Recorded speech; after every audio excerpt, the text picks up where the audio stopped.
Neutral हो तो नहीं सकता, लेकिन बहरहाल न्यूट्रल अगर हो जाऊं और थोड़ा सा ही देखूं तो उनकी एक जो स्पीच थी स्टेट्समैन लाइक थी मेरे ख्याल में। नरेंद्र मोदी साहब ने जो जवाब दिया है, किसी ने पूछा था इमरान खान की तकरीर के बारे में, तो उन्होंने कहा कि जो इमरान खान जो पाकिस्तान के वज़ीर-ए-आज़म प्रधानमंत्री हैं, उनका लेवल वो है जो कि एक फ़र्स्ट सेक्रेटरी का होता है, तो हमारा कोई फ़र्स्ट सेक्रेटरी ही उसका जवाब दे देगा, मेरा रुतबा नहीं बनता कि मैं उसका जवाब दूँ। तो उन्होंने पाकिस्तान को आप कह सकते हैं कि इग्नोर कर दिया, चाहे एक अपने आप को भारत को उन्होंने पेश किया एक बड़े मुल्क की हैसियत से। इमरान खान साहब से बेहतर थी और एक स्टेट्समैनशिप थी।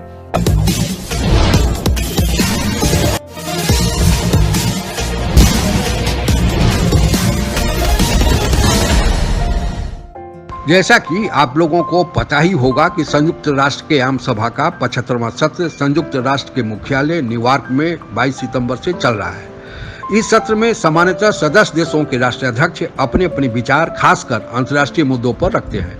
अभी कल हमारे देश के प्रधानमंत्री नरेंद्र मोदी का भी भाषण हुआ, जिसमें उन्होंने अपने देश की उपलब्धियों को गिनाते हुए विश्व समुदाय के समक्ष उपस्थित चुनौतियां तथा उससे निपटने में संयुक्त राष्ट्र संघ की भूमिका की भी चर्चा किया।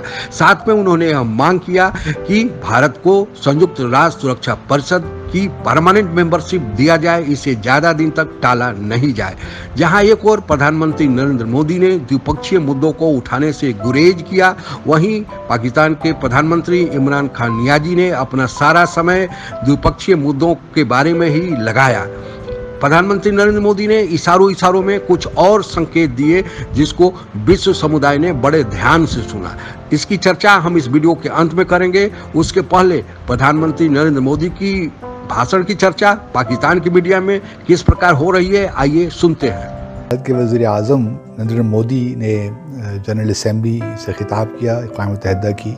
भारत को बड़े सही अंदाज से उन्होंने एक राइजिंग पावर के तौर पे पेश किया और ये कहा कि जी हम दुनिया भर में अपने जो हमारे एक्सपीरियंसेस हैं वो शेयर करना चाहते हैं और बड़ी उन्होंने बातें की। और मेरे ख़्याल में मेरी अगर असेसमेंट आप पूछिए तो प्राइम मिनिस्टर मोदी ने आज ऐसी तकरीर की जो कि भारत को उस जगह पे दुनिया के सामने रखें कि भारत एक बड़ा मुल्क है, एक राइजिंग पावर है और वो चाइना यूएस के साथ खड़ा है। नरेंद्र मोदी साहब ने जो जवाब दिया है, किसी ने पूछा था इमरान खान की तकरीर के बारे में, तो उन्होंने कहा कि जो इमरान खान जो पाकिस्तान के वज़ीर-ए-आज़म प्रधानमंत्री हैं, उनका लेवल वो है जो कि एक फ़र्स्ट सेक्रेटरी का होता है, तो हमारा कोई फ़र्स्ट सेक्रेटरी ही उसका जवाब दे देगा, मेरा रुतबा नहीं बनता कि मैं उसका जवाब दूँ। और उसके बाद जो अब उन्होंने तकरीर की है यूनाइटेड नेशन में, उसमें कहीं कोई ऐसा जिक्र नहीं था जिसमें चीन का जिक्र हो, जिसमें पाकिस्तान का जिक्र हो। जैसे कि इमरान खान ने एनेक्सेशन का वर्ड यूज़ किया कि उसका इनका इशारा कश्मीर और सीएए की तरफ था, वो ये चीज़ें उनको ज़ेब नहीं देती थी एक ऐसे मुल्क को जो कि ना सिर्फ ये कि अपने महाज पे जो है वो फेल हो रहा है, यानी कि जा बजा वहाँ पे गुर्बत है, जा बजा वहाँ पे मसले मसाइल हैं, जा बजा वहाँ पे शोरिशें हैं, सिंध आपका नाखुश है, बलूचिस्तान आपका नाखुश है, और उसके बाद आप कहते हैं कि जी हम जो है वो एनेक्सेशन की बात करेंगे, हम फ़लस्तीन की बात करेंगे। तो ये जो डिप्लोमेटिक एक कहना चाहिए एक किरदार होता है एक स्टेट का, वो स्टेट का किरदार मुझे कहीं नज़र नहीं आ रहा। तो उन्होंने पाकिस्तान को आप कह सकते हैं कि इग्नोर कर दिया, चाहे एक अपने आप को भारत को उन्होंने पेश किया एक बड़े मुल्क की हैसियत से। न्यूट्रल हो तो नहीं सकता, लेकिन बहरहाल न्यूट्रल अगर हो जाऊं और थोड़ा सा ही देखूं तो उनकी एक जो स्पीच थी स्टेट्समैन लाइक थी मेरे ख्याल में। लेकिन ओवरऑल अपने मुल्क के ज़ाविये से अगर आप देखिए तो उन्होंने अच्छी तकरीर की है। हमारे पाकिस्तान के साथ चूँकि अब भारत अपने आप को टैग नहीं करना चाहता, वो अपने आप को उस लीग में रखना चाहता है जहाँ पे चाइना है, रूस है, यूएस है और दूसरे बड़े ममालिक हैं। न चाइना को तनकीद का निशाना बनाया, न पाकिस्तान को तनकीद का निशाना बनाया।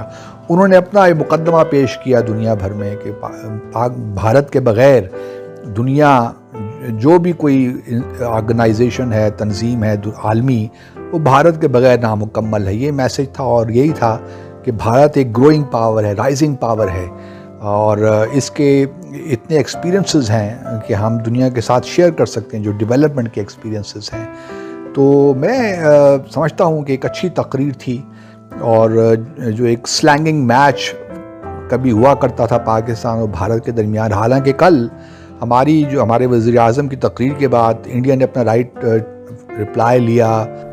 लेकिन जो बात मोदी साहब ने कही है, आप उसको कैसे देखती हैं? नहीं सर, मोदी जी ने जो बात की है उनका, मैंने जैसे पहले कहा कि उन्होंने ऑब्वियसली उन्होंने कहा कि वैक्सीन बनाने पे जाएंगे और वहां पे उसके लिए मदद करेंगे, और उनकी काफी बैलेंस्ड किस्म की स्पीच थी उनकी, और उसमें कहीं से भी किसी किस्म का लड़ाई झगड़ा बढ़ाने की बात बहरहाल नहीं थी। तो उनकी काफी टू द पॉइंट स्पीच थी, और बहरहाल लेकिन इमरान खान साहब से बेहतर थी। इमरान खान साहब से बेहतर थी और एक स्टेट्समैनशिप थी, और वो अपने इस वक्त जो दुनिया एक मसले से उलझ रही है, हमको हर मसले में कश्मीर डालना ज़रूरी नहीं होता। अपने आप को हीरो साबित करने के लिए you don't have to put Kashmir और फ़लस्तीन इनटू इट। और ये मैं समझता हूँ कि ये उनके स्पीच राइटर का भी कसूर है, ये उनके जो उनको लाइन देते हैं उनका भी कसूर है, जो उनके हाथ में डुगडुगी देते हैं उनका भी कसूर है। और दुनिया से डिमांड की कि हमारी हैसियत तस्लीम की जाए, क्योंकि हमारे जो डेवलपमेंट के एक्सपीरियंसेस हैं हम वो शेयर कर सकते हैं, हम दूसरों से भी सीखेंगे, लेकिन हम भी, क्योंकि हमने पिछले कुछ सालों एक यूँ कह लीजिए कि 400 मिलियन लोगों को निकाला गुर्बत से, और उनको बल्कि जो है फाइनेंशियल जो बैंकिंग में लेकर आए, फाइनेंशियल सिस्टम हमने अपने ठीक किए, और 600 मिलियन लोगों को जो टॉयलेट फैसिलिटीज़ हमने प्रोवाइड की। तो इस किस्म की बातें भी उन्होंने की कि हम, क्योंकि एक बहुत बड़ा मुल्क है तो हम उसको गुर्बत से निकाल रहे हैं और हम डेवलपमेंट की तरफ हमारा सफ़र जारी है। जनरल असेंबली में श्री नरेंद्र मोदी जी प्रधानमंत्री हिंदुस्तान की तकरीर को भी आपने देखा होगा, और आपने अगर कंपेयर किया होगा उसको एक पड़ोस के वज़ीर आज़म से और पाकिस्तान के वज़ीर आज़म से, तो आपको उसमें एक स्टेट्समैनशिप नज़र आई होगी कि जिसने बात की तो इतना बड़ा मुल्क है, इतना पैसा है, इतनी बड़ी इकॉनमी है, लेकिन उसने फिर भी बात की तो मसाइल की बात की, कोविड-19 की बात की, आने वाले दौर में कैसे इसको भारत को आगे लेके जाना है। तो नरेंद्र मोदी और Imran Khan, how do you compare both the speeches?